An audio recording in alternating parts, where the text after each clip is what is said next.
దాని యొక్క పువ్వు వాడిపోతాయి. మన దేవుని వాక్యము నిత్యము నిలుచును. హల్లెలూయా. చెప్పండి.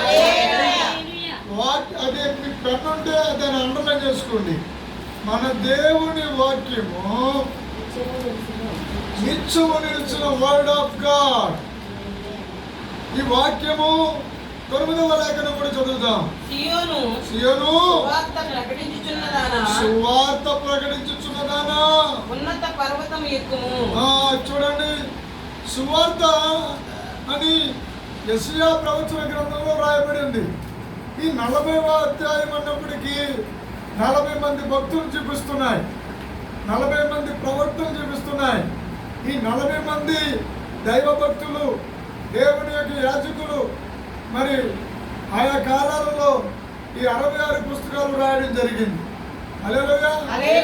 దేవుడికి స్తోత్రం చెప్తామా? హల్లెలూయా. అందుకనే ఈ యెషయా ప్రవచన గ్రంథము 66 పుస్తకాలు ఉంటాయి, 66 అధ్యాయాలు ఉంటాయి. దేవుడికి స్తోత్రం. చెప్పాలంటే ఒక్కొక్క అధ్యాయం ఒక్కొక్క నిగూఢమైన గర్భం లోనకి గర్భాలయపు అంచులకు వెళ్ళి చూస్తే దేవుడి ప్రత్యక్షం అవుతాడు, దేవుడి యొక్క తేజస్సు ప్రత్యక్షం అవుతుంది. హల్లెలూయా. 35లో కూడా అదే మాట మనకి కనబడుతుంది. దేవుని తేజస్సు, దేవుడికి మహిమ కలుగును గాక. 2వ వచనం చదవండి. 2వ వచనం చివర యెహోవా మహిమను మన దేవుని తేజస్సును చూచును. దేవునికి స్తోత్రం కలుగును గాక. దేవుని మహిమ, దేవుని యొక్క తేజస్సు, ఈ రెండు ఒక్కదానికి ఒకటి చాలా దగ్గర తాత్పర్య సారాంశం ఉంటాయి. హల్లెలూయా. ఇక్కడ ముఖ్యంగా మనకు కావలసింది ఏంటంటే, అక్కడ మనకి ఇక్కడ 35లో భయపడక ధైర్యము అనే మాట కనబడ్డాయి. భయపడక ధైర్యముగా ఉండు అని రాయబడ్డాయి. 40వ అధ్యాయము 9వ వచనంలో కూడా పూర్తి చేయమ్మా. యెరూషలేమా సువార్త ప్రకటించుదానా. రెండోసారి కూడా సువార్త ప్రకటించుదానా. బలముగా ప్రకటించుము. ఎలా ప్రకటించాలి? బలముగా ప్రకటించుము. ప్రకటించే విషయంలో బలం ఉండాలి. భయపడక అంటే భయం ఉండదని అర్థం. హల్లెలూయా. భూమిలో భయపెట్టేవాడు ఉన్నాడు. దేవుడిని కూడా భయపెట్టడానికి ట్రై చేశాడు, దేవుడిని భయపెట్టడానికి ట్రై చేశాడు. మత్తయి శుభవార్త 4వ అధ్యాయము 3వ అధ్యాయం అనుకుంటున్నాం. 3 విధాలుగా భయపెట్టాడు. ఒకటి లోకమును చూపించాడు, రెండవది ఆకలిని చూపించాడు, మూడవది రాజ్యాలన్నింటినీ చూపించాడు, ఎత్తైన శిఖరాలు చూపించాడు. చాలా ప్రయత్నాలు చేశాడు, దేవుణ్ణి భయపెట్టాలని చూశాడు. అంతేకాదండి, దేవునితో వాడు యుద్ధమే చేస్తూ వచ్చాడు. యూదా పత్రికలోనికి వెళ్ళి చూస్తే చివరికి భక్తుల యొక్క శరీరాల గురించి కూడా వాడు యుద్ధాలు చేస్తూనే ఉన్నాడు. యూదా పత్రిక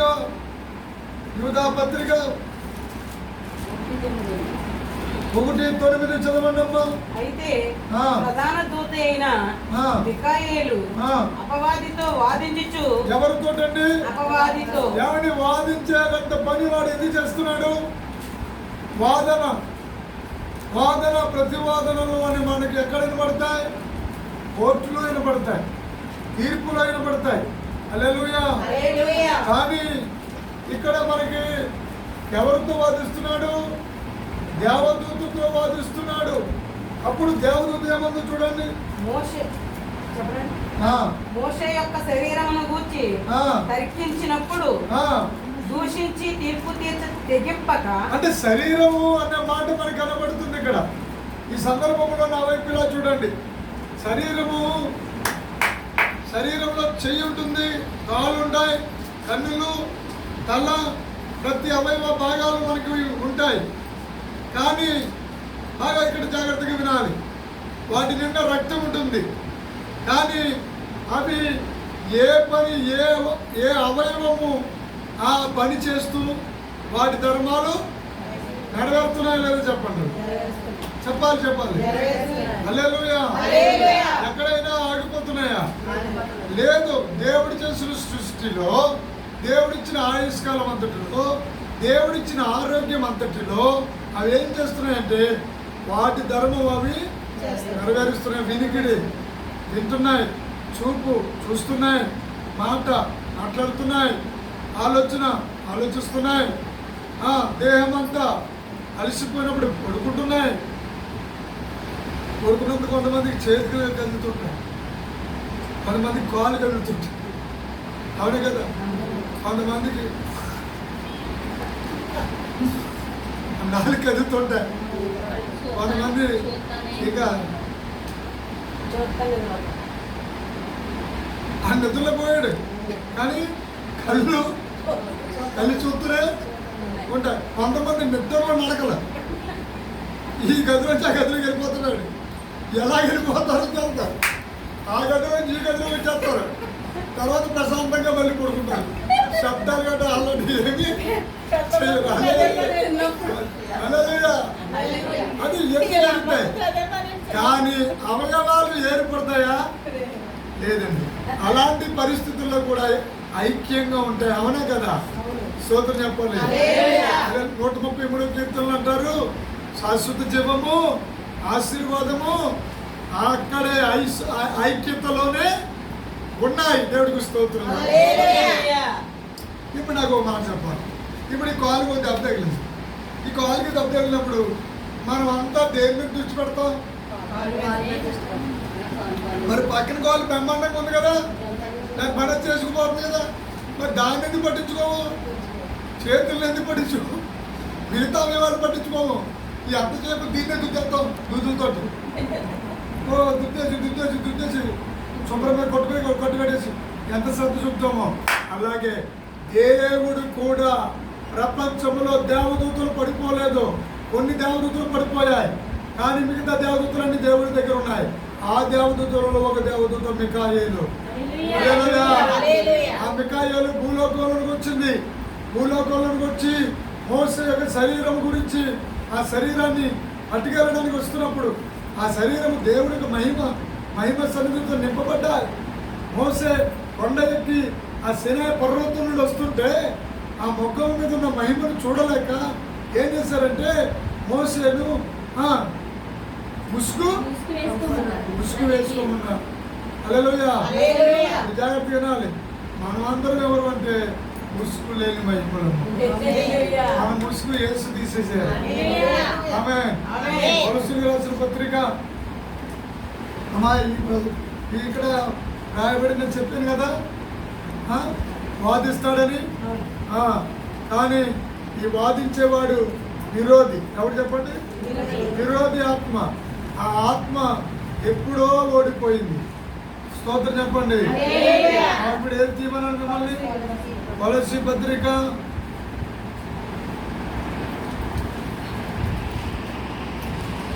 దేవునికి మహిమ కలుగును గాక. కొలొస్సీ పత్రిక 1వ అధ్యాయము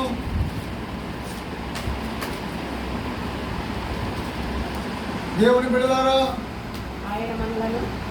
అమ్మా 16వ వచనం చదువమ్మా.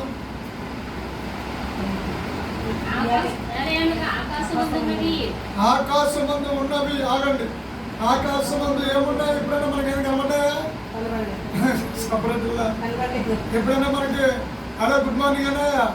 కనబడినట్టు వెంటనే కింద ఏమవుతాయంటే దోమలు అరిపోయినట్టు అరిపోతాం మనుషులందరూ. పొరపాటుని ఏ గబ్రియాలో ఏమి లేదు. దేవుడు మికాయేలు గారు ఎంత కనబడ్డారు చూడు ఆ మోస శరీరం గురించి. అలాగా దేవుడు ఆజ్ఞాపించి దేవదూత ఒకసారి భూలోకానికి కనబడరా అంటే ఆస్తులు అందరినీ ఏమంటారంటే ఇక ములుగుడే ములుగుడు చెరువులు చెరువు తవ్వేసి కూడా నీళ్ళెట్టేసి బాప్తిజాలు ఇచ్చాడంట. హల్లెలూయా. హల్లెలూయా చెప్పండి.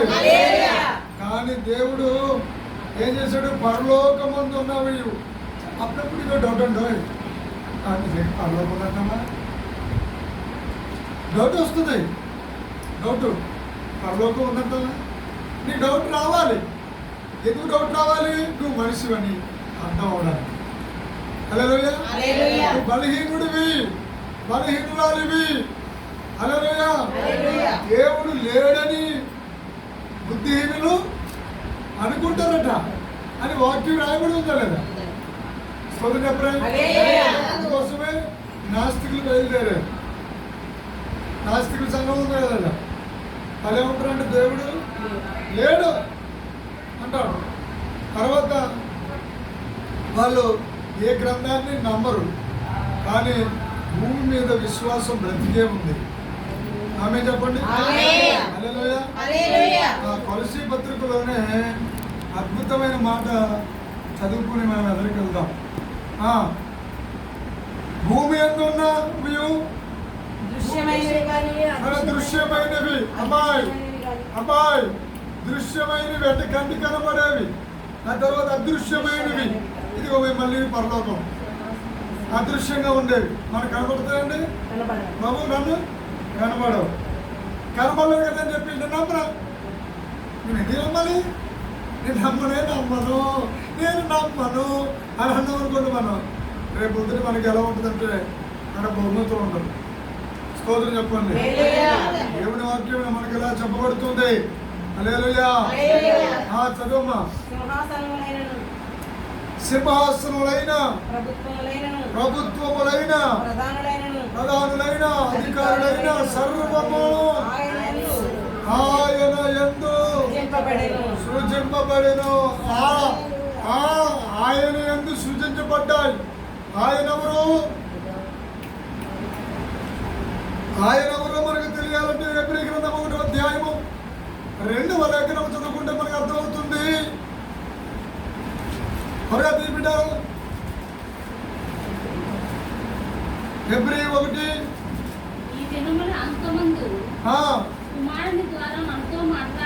అదిగోనండి. ఆయనంటే ఆయన సృజింపబడిన అంటే ఆయన ఎవరంటే కుమారుడు యందు, కుమారుడి ద్వారానే మనతో మాట్లాడారు దేవుడు. ఇక్కడ జాగ్రత్తగా వినాలండి.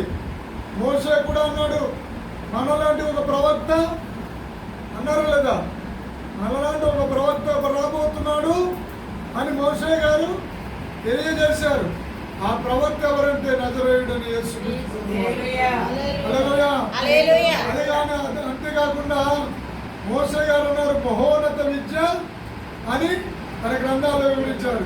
ఆ మహోన్నతుడు ఎవరంటే నజరేయుడైన యేసు. హల్లెలూయా. హల్లెలూయా. అధ్యాయమమ్మా, ఏ అధ్యాయము మీకు చూసారమ్మా? ఏ అధ్యాయం అంటే ఎబ్రీ గ్రంథము 1వ అధ్యాయము 2వ వచనం. దేవుడికి మహిమ కలుగును గాక. చూడండి, ఇప్పుడు దేవుడు కుమారుని యందు, కుమారుని ద్వారా మనకేమిచ్చారు? అక్కడ సమస్తమునకు వారసుడు. హల్లెలూయా. సమస్తానికి అదండి ఇందాక మనం చదివాము. ప్రభుత్వములు, అధికారులు, పరలోకమందున్నవి, భూమి మీద ఉన్నవి సమస్తము. అంటే అక్కడ కొలసీలు రాసిన ఆ ప్రత్యక్షత, ఎబ్రీలు రాసిన ఈ ప్రత్యక్షత రెండు కలిపితే నజరేయుడైన యేసు క్రీస్తు. మరి ఈ ఇంత గొప్ప దేవుడు ఏం చేయడానికి ఈ చివరి దినాల్లో సువార్తను, ఇందాక సువార్త ప్రకటించుదానా అని ఆ సంఘము గురించి దేవుడు మాట్లాడారు ఇందాక 40వ అధ్యాయంలో. హల్లెలూయా. ఆది కాండం నుండి ప్రకటన గ్రంథం వరకు కూడా దేవుడే ఎందుకు 40 మంది భక్తుల చేత ఎందుకు రాయించారంటే దాని పేరు సువార్త. ఆమేన్. 5 ఖండాలలో ఉన్నటువంటి దానిని కూడా దేవుడు సువార్త అని ప్రకటిస్తున్నాడు. పాత నిబంధన గ్రంథంలో యెషయా ప్రవచన గ్రంథంలో ఒకటే సువార్త అనే మాటలు రాయబడి ఉంచారు. హల్లెలూయా. కన్యక గర్భవతి కుమారునికి అంటాడు, కుమారుని యందు రాజ్యభారం ఉంటుందన్నాడు. హల్లెలూయా హల్లెలూయా. తర్వాత శిలువ మరణం గురించి రాయబడింది యెషయా ప్రవచన గ్రంథంలో. తర్వాత ఇంకా రాయబడి ఉన్నాయి కొత్త ఆకాశము కొత్త భూమి గురించి కూడా రాయబడి ఉన్నాయి. హల్లెలూయా. పునరుత్థానం గురించి కూడా రాయబడి ఉన్నాయి. హల్లెలూయా. ఇంకొక నిమిషం. హల్లెలూయా. పిల్లరా, ఇక్కడ ఏం జరుగుతుందో మనం గమనించాలి. ఏం జరుగుతుంది? కొలస్సీ పత్రిక 2వ అధ్యాయము 12వ వచనము. త్వరగా చదువు.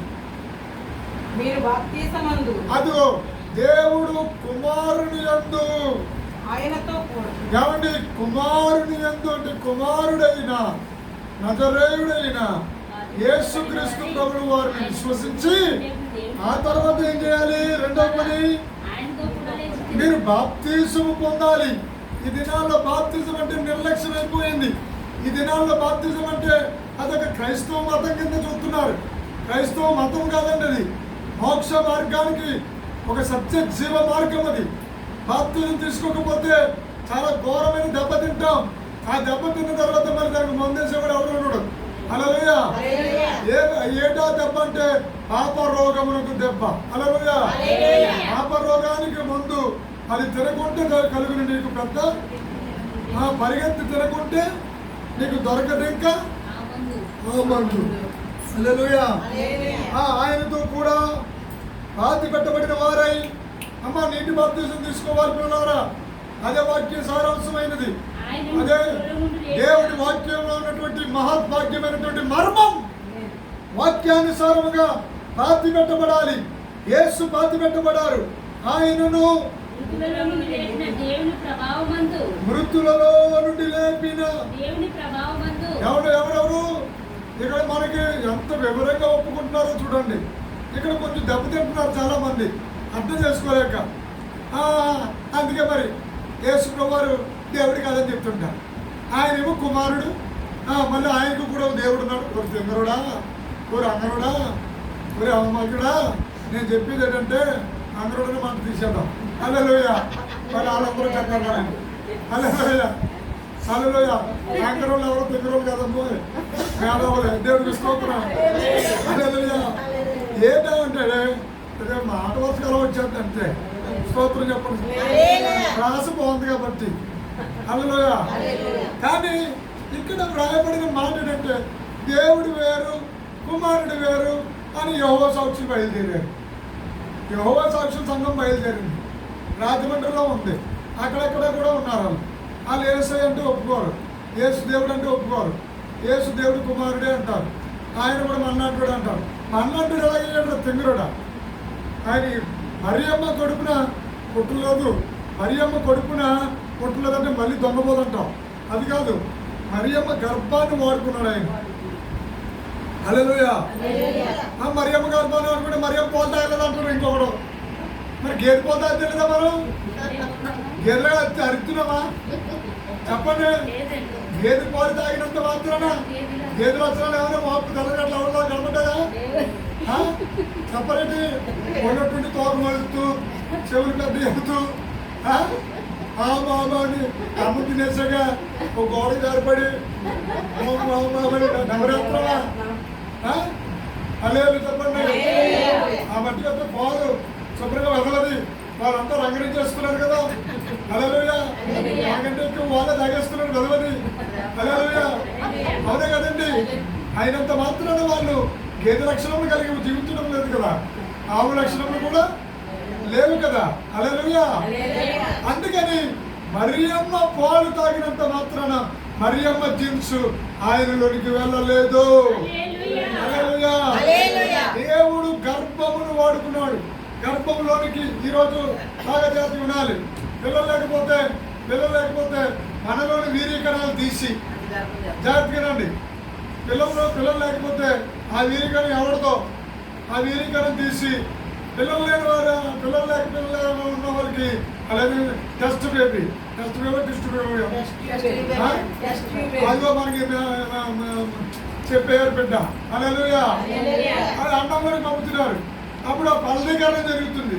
అప్పుడు గర్భమేమో ఇవిడి ధరించింది, కానీ లోనున్న పిండమేమో ఇంకొకటి మరి అలాంటప్పుడు ఇంత చరిత్ర భూమి మీద మనగా జరుగుతున్నప్పుడు మహాదేవుడు దేవాది దేవుడు ఒక స్త్రీ గర్భాన్ని వాడుకుని ఆయన బయటికి రాలేడా?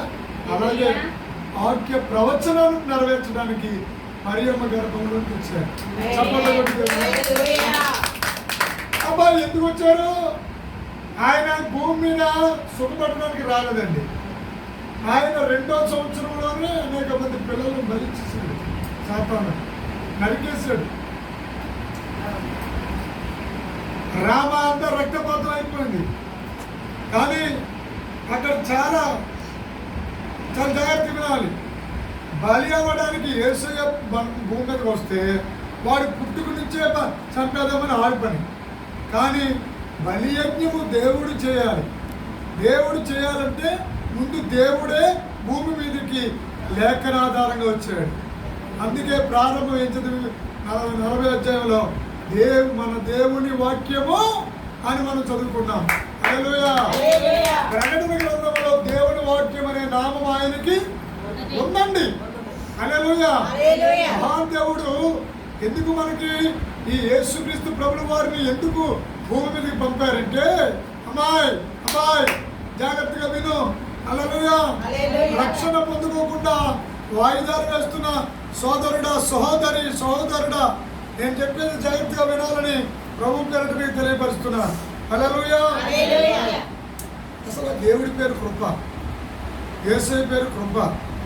ఆ కృపాసనం ఎత్తుకు రావాలి, ఆ మహాదేవుడి దగ్గర రావాలి. అందుకని ఆయన ఏం చేశాడో తెలుసా? ఒక్కసారి మీరు మోసే గారి యొక్క శరీరము, మోసే గురించి మాట్లాడితే నీకు మన శరీరాలు ఇంకెంత గొప్పవో ఒకసారి చెప్తున్నానండి. శరీరం గురించి ఆయన కూడా శరీరం ధరించి ఉన్నారు. పరలోకంలోని గొప్ప మహిమ శరీరాలు ఉంటాయి అనుకుంటారు. నిజంగా మహిమ శరీరాలు ఉంటాయి. అంతకంటే ముందు, పరలోకం కంటే ముందు భూమి మీద 1000 సంవత్సరాలు ఈ శరీరంతో బతకాలని కోరుకున్నాడు. హల్లెలూయా. ఈ శరీరంతో దమ్ బిర్యానీ తినేస్తాం. ఎన్ని స్వీట్లు తిన్నా పక్కనే. హల్లెలూయా. ఎంత కారం వేసుకుని తిన్నా బీపీ ఎవడు అనేది ఉండదు. ఇంకా హల్లెలూయా. తల మాసిపోయిందని ఎవరు ఉండడు, ఇంకా తల ఊడిపోతుందని ఎవరు ఉండడు. ఇంకా సోదరు చెప్పండి. ఇంకోటి హల్లెలూయా చెప్పండి. హల్లెలూయా. పొడిగింటోళ్ళు అని వాళ్ళు ఫీల్ అవ్వడానికి ఇంకా హల్లెలూయా.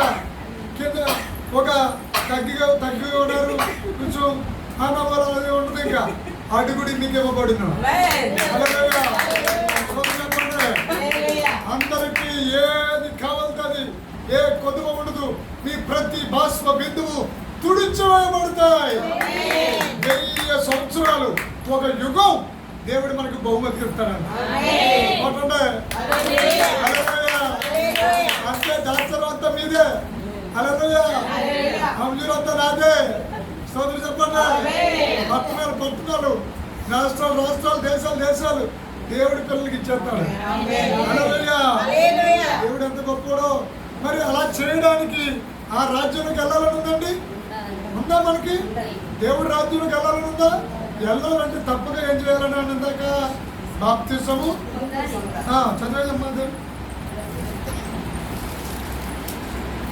బాప్తిసమును ఆయనతో కూడా పాతిపెట్టబడిన వారే ఆయన మృతుల నుండి లేపిన దేవుడి ప్రభావమందు విశ్వసించుట ద్వారా మళ్ళీ ఏం చేయుట? విశ్వసించుట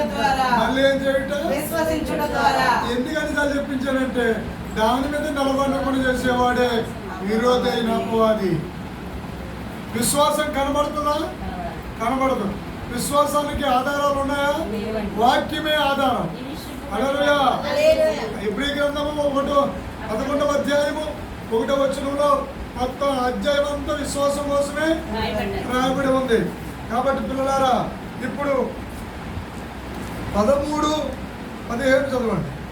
ఏం చేశాడు దేవుడు? ముగించేద్దాం. అపరాధములు అనండి. ఈ సర్టిఫికేట్ ఎవరికి ఉందల్లా?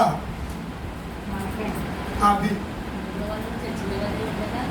నాకున్న సర్టిఫికెట్, వింటున్నా నీకు, ఉన్నది తండ్రి. చూస్తున్నా నీకు ఉన్నది. ఉంది. అపరాధములు ఆ తర్వాత ఇంకేంటి శరీరమందు సున్నతి పొందక ఇందుట వలనను అంటే శరీరం అందు సున్నతి పొందక అంటే అన్యులు యూదులకి సున్నతి చేస్తారు. హల్లెలూయా హల్లెలూయా. హల్లెలూయా చెప్పండి. హల్లెలూయా. చాలా జాగ్రత్తగా వినాలి. మోసే విషయంలో కూడా ఇది జరిగిందా లేదా? జరిగింది. ఎవరో రాడించుకుని కావాలి చిప్పోరా సిప్పోరా ఎలా గమనించింది దేవుడు వస్తుంటే. అంటే స్త్రీని దేవుడి సంఘానికి పోల్చాడు. అందుకే హల్లెలూయా. హల్లెలూయా. హల్లెలూయా. సంఘము మేలుకొని దేవుడి యొక్క ఆశలు నెరవేర్చడానికి ముందుగా పరుగులు తీస్తుంది. దేవుడికి స్తోత్రం. హల్లెలూయా. మరి మోసే గారు దేనికి సాదృశ్యంగా ఉన్నాడు? మోసే ధర్మశాస్త్రానికి సాదృశ్యంగా ఉన్నాడు. ధర్మశాస్త్రం ఎలా ఉందంటే సూప్లెట్లో ఉంది. చిచ్చేసిన అన్న అది వెలిగేస్తుంది. తిరిగితే చుప్పుకు అని ఒక 10 సార్లు అలాగలా మిడి అదే చిన్న పొట్టు బరువు అయితే ఆ? చిన్న బరువు అయితే తెలియదు. కొత్త నిబంధన దానికి అలాగే చూపులేమో ధర్మశాస్త్రం, మామూలు బరువేమో కొత్త నిబంధన. అలా చిచ్చయ్యగానే ఎలిగే బరువు పేరేంటి కొత్త నిబంధన. చిచ్చయ్యగానే ఎలిగే బరువు పేరేమో సూపరేట్ ధర్మశాస్త్రం. నేనే చెప్తున్నాను ఇది నిర్వచనం. హల్లెలూయా. హల్లెలూయా. ధర్మశాస్త్రం ఎవరైనా అన్ని నెరవేర్చుతున్నారా? ఏ భూమి మీద ఏ మానవుడు నెరవేర్చరు. అందుకోసమే దేవుడు ఏం చేశాడు చూడండి. అదేం చదివేయండి. శరీరమందు సున్నతి పొందక ఇందుట వలనను ఆ. మీరు మృతులై ఉండగా అదిగో మనం మృతులై ఉన్నామంటే ధర్మశాస్త్రము సున్నతి పొందకుండా ఉంటున్నాం. ధర్మశాస్త్రాన్ని మీరు పాటించలేదు కాబట్టి మీరు మృతులైపోయారు అంటుంది లేఖనం. అక్కడ కామ పెట్టారు, ఆగలేదు. ఇంకా ఎవరికి ఇంకా దారి ఉంది, మార్గం ఉంది, వెళ్దాం. దేవుడు రాత రూపకమైన ఆజ్ఞ వలన అదిగో దేవుడు వ్రాత రూపకమైన ఆజ్ఞల వలన మన మీద రుణముగాను మన మీద రుణం అంటే అప్పు రుణం ఉంది. హల్లెలూయా. హల్లెలూయా. రుణ భాగ్యం ఉంది. మనకు ఇక దేవుడు కూడా రుణం ఉండడంట. దేవుడు ఇప్పుడు నేను వచ్చాను, టీ ఇచ్చిన కూతురు, నేను వచ్చాను, పప్పలెట్టింది, నేను వచ్చాను, నాకు అవన్నీ పెడుతున్నారు, మీరు కానుకలు ఇస్తున్నారు, తర్వాత నాకు వస్త్రాలు తీస్తున్నారు, తర్వాత భోగములన్నీ దైవజన సేవకులకి చూస్తున్నారు, ప్రవక్తని చూస్తూ ఉన్నారు. ప్రవక్త ఫలము మీరు ఎలా పొందుకుంటారంటే దేవుడికి మీరు ఇస్తున్నట్టు ఆయన అకౌంట్లో వేసుకుంటారంట. అందుకే ప్రవక్త అని పిలుచుకున్నవాడు ప్రవక్త ఫలం. ప్రవక్త ఫలం ఏంటో తెలుసా? ప్రవక్తలు, అపోస్తులు, పరలోకము. ఆ స్థానంలోకి మనం వెళ్ళిపోతాం. ఎంత ధన్యులు చెప్పండి. మహాధన్యులు అండి బాబు.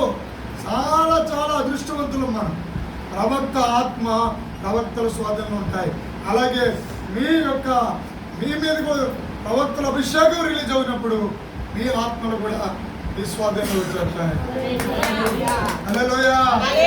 చూడండి చదవనమ్మా ఏం జరిగిందో.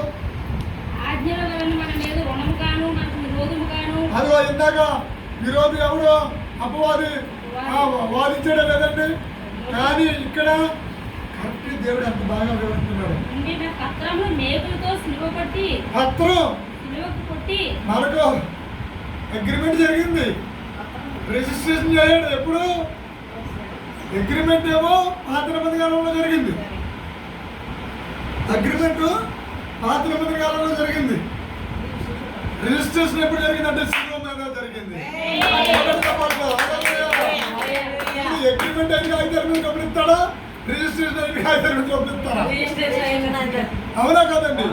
ఇప్పుడు రిజిస్ట్రేషన్ అయ్యి మోరేసి ఇది నీది, హల్లెలూయా, ఇది నాది, ఇది నీది అని మాట ఎప్పుడు వస్తుందంటే రిజిస్ట్రేషన్ అయినప్పుడు.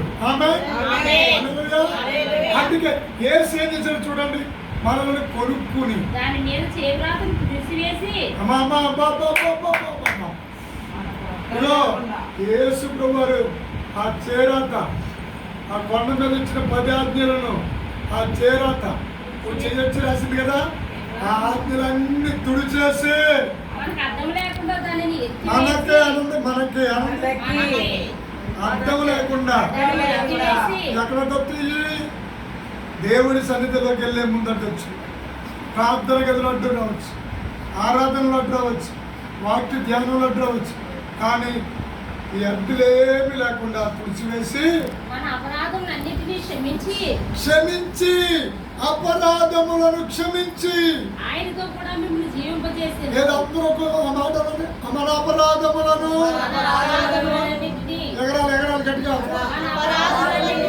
ఒకసారి చెప్పండి. మన అపరాధములను క్షమించి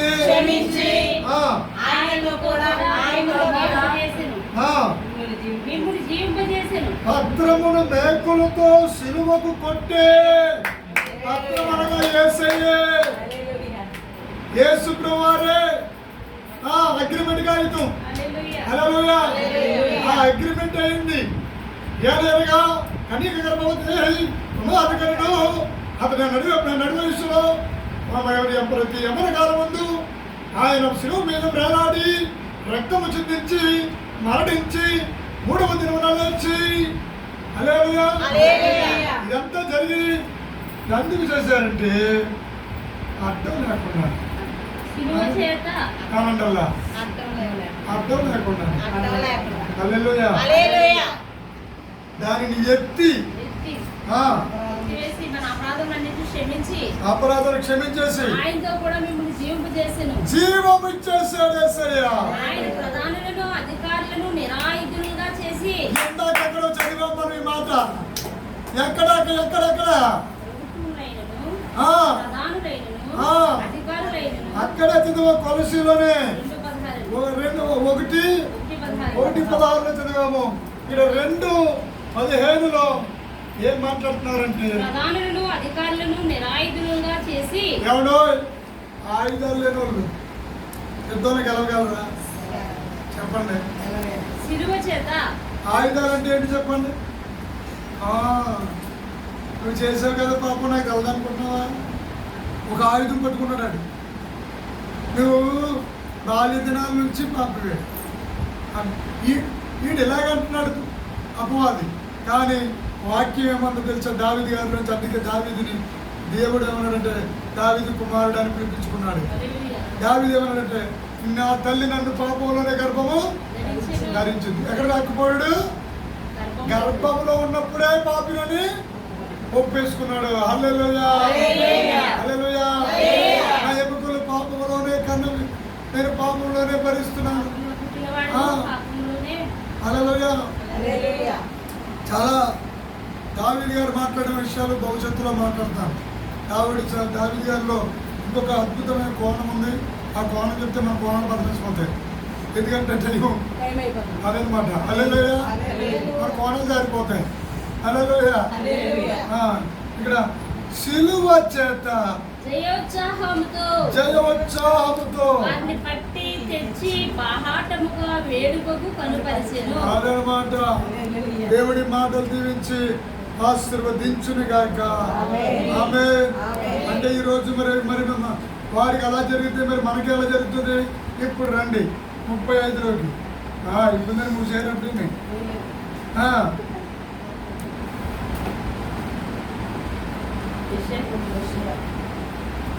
పదవచ్చు చదవండి. 35:10.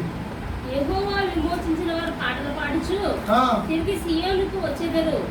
వారి తలల మీద నిత్యానందముండును. ఇదిగో దేవుడు ఈ మొదటి శుక్రవారం, దేవుడు మొదటి బుధవారం ఈ నెల దేవుడు ఇస్తున్న మాట ఏంటంటే ప్రవచనము. దేవుడు మాట్లాడే మా ప్రవచనం ఏంటి తెలుసా? పాటలు పాడతారు. మీరు ఎందుకంటే మీరు విమోచింపబడిన వారు. అంటే తిరిగి సియోనుకు వస్తారు. అలా వచ్చేటప్పుడు ఎలా ఉంటుందంటే మీ తలల మీద ఏముంటుంది చదవండి. అంటే మధ్య మధ్యలో ఏడిపోతుందా చెప్పండి. మా బామ్మర్తి గారు ఉండేవాడు. మా అత్తగారు పెంచుకున్నారు. వాడు ఏం చేసేవాడు అంటే ఆయన మా అత్తగారు కానీ మా నాన్నగారు కానీ చదివేవారు.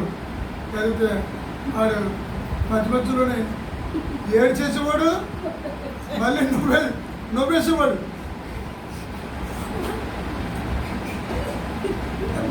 నవ్వేవాడు. నవ్వుతుంటేనే వాడేమో నవ్వు 2 నిమిషాలు అని ఇలా ముట్టిలా సాగేసేవాడు. మరి ఏంట్రో నవ్వున్నా నవ్వురా ఏడుపడి ఆడరా 2 కలిపి చేసేసేవాడు. అలాగా ఇక్కడ మనకి ఏడుపు ఉండదు. ఇంకా ఏ ఆనందం ఎవడో ఈ పేరు కూడా స్వామీజీకి నిత్యానందం అని ఒకడు. ఆ నిత్యానంద స్వామి కాదు మనకి ఈ నిత్యము ఆనందమే. పక్కతో చెప్పండి, నిత్యము ఆనందమే. పిల్లలు ఎంత ఆనందమే. చెప్పు నీ పిల్లలు ఉన్నారా? హల్లెలూయా హల్లెలూయా. భర్త ఎంత ఆనందమే, భార్య ఎంత ఆనందమే, గృహం ఎంత ఆనందమే, ఆరోగ్యంలో ఆనందం, డబ్బులో ఆనందం, హల్లెలూయా హల్లెలూయా. ఘనతలో ఆనందం, కీర్తిలో ఆనందం, శిరస్సుపై ఆనందం, నోటిలో నవ్వు, ముఖంలో ఆనందం. నేను చెప్తలేదు, మళ్ళీ చదవండి.